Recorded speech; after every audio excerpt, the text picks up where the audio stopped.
70 out of 100 Filipinos burnout na. That's according to the 2023 peer-reviewed study in the International Journal of Environmental Research and Public Health. Pinakamataas sa buong Southeast Asia. At yung number 1 na dahilan? Financial pressure.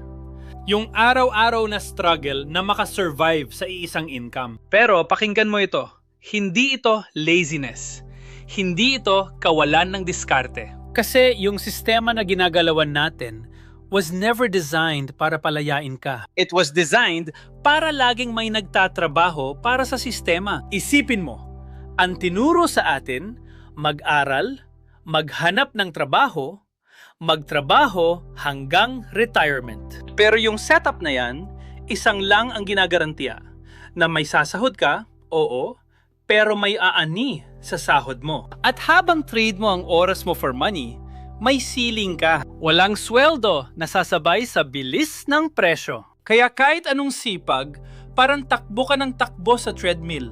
Pagod ka, pero nasa parehong lugar ka pa rin. Yan ang dahilan kung bakit ang burnout sa atin hindi personal failure. Sintomas siya ng isang sistema na hindi para sa'yo ginawa.